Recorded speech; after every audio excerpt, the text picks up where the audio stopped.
Okay mga bro, magandang araw. Welcome back na naman sa ating mga video mga bro. Ngayon mga bro ay mayroon tayong gagawing isang concert na amplifier mga bro. Ayan, bali ang naging problema nito ay sira yung kanyang Bluetooth module. Kaya ang gagawin natin dito mga bro ay papalitan natin itong kanyang Bluetooth module mga bro. Ayan, bali kung mga bro, blackout na itong kanyang Bluetooth module, ayaw nang mag-power.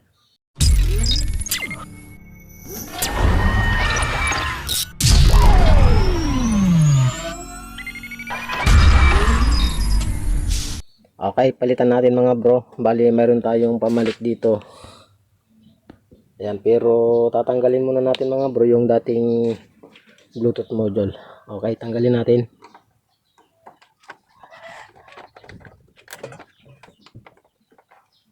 Dito naman sa amplifier mga bro, na repair natin dito sa concert ay wala namang problema. Basta ito lang talagang Bluetooth module niya. Ito. Ayan.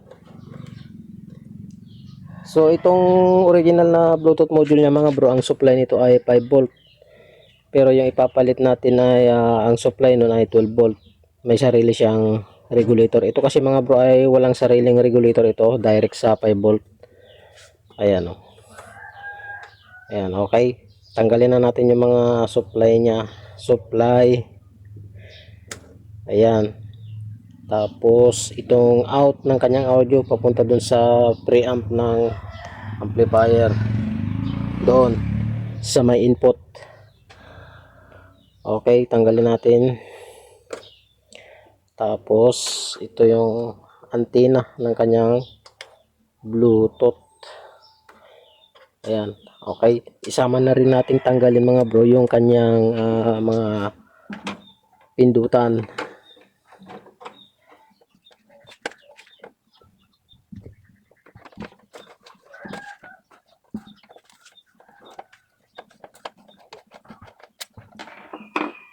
Okay. Bali ito na mga bro, natanggalan natin. Ayan o. Ayan. So ipapakita natin mga bro yung pamalit natin. Meron tayong pamalit dito na Bluetooth module. Ayan, ito mga bro. Bali ang supply nito mga bro ay 12 volt. Ayan. Ayan. Mayroon na rin siyang display. Ito yung sinasabi ko mga bro, mayroon siyang regulator na pang 5 volt. Ang input nito ay 12 volt. Tapos susupplyan niya ng 5 volt. 7805 yan na maliit. Okay. So halimbawa mga bro, kapag may mga amplifier kayo na sira ang Bluetooth module, pwede kayo mag-order dyan sa baba ng ating video. Mayroon tayong nilagay dyan na ganitong Bluetooth module.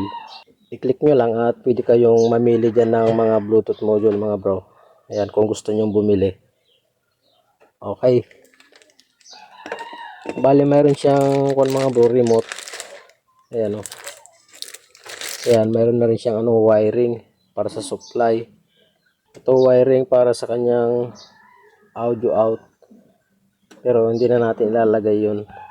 Okay, bago natin kakabit mga bro ay isusukat muna natin yung Bluetooth module na ipapalit natin.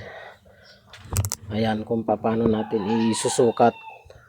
So dapat mga bro, yung butas ng ating lalagay na Bluetooth speaker ay sakto lang yung tabas dito. Ayan, para masalat niya. Parang sakto dito sa kwadradong ito mga bro. Tatabasin natin yan ng cutting disc. Tapos igaganyan na lang natin siya para baliktad pala, ganyan. Para urig pa rin siyang tignan mga bro. Para ko naman, kumbaga official naman yung kanyang dating mga bro. Ayan. So susukat natin mga bro. Sukat natin kung sukat pa siya.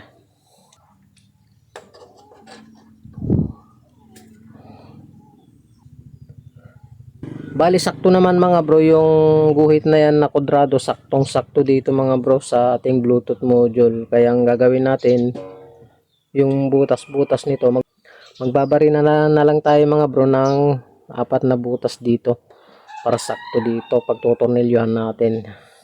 Ayan. Okay, kuha tayo ng lapis mga bro. So bali meron pala akong ballpen mga bro. Ayan, marka na lang natin. Okay. Tuldukan natin para mabarinahan natin.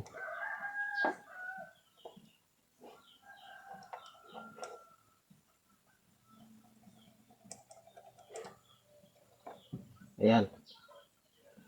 So bali na markan siya mga bro. Subukan nating barinahan.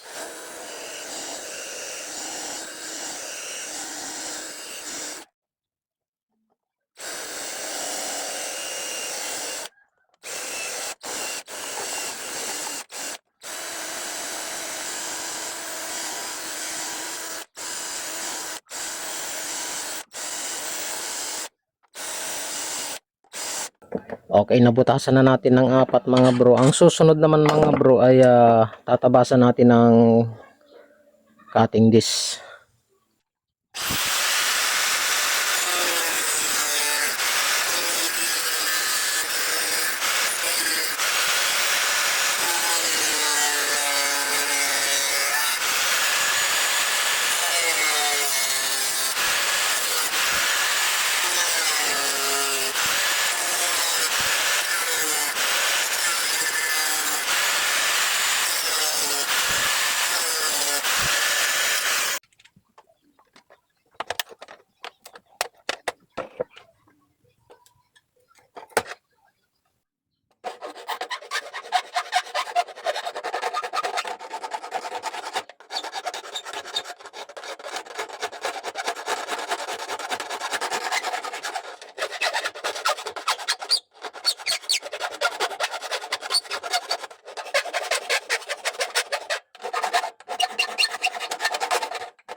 Okay, pinahangin na natin mga bro ng blower natin para tumalsik yung mga ano dito, yung mga dumi na nalaglag dyan, oh. Dyan.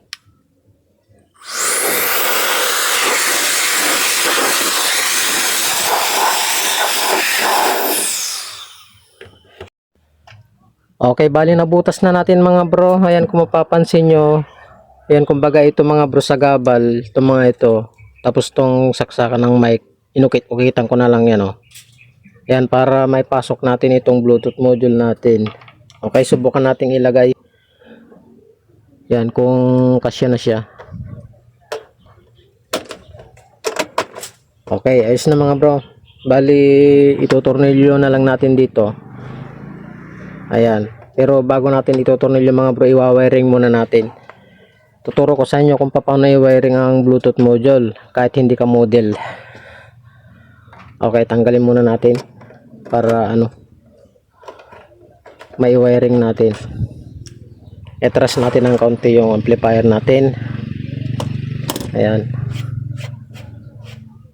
Okay, kunin natin yung supply mga bro. Ito, kunin muna natin itong ito. Ayan, lagay natin sa kanyang output. Salpak natin. Okay. Tapos ang susunod mga bro ay yung kanyang supply. Ito. Bali, ilusot muna natin pala dito mga bro para ano,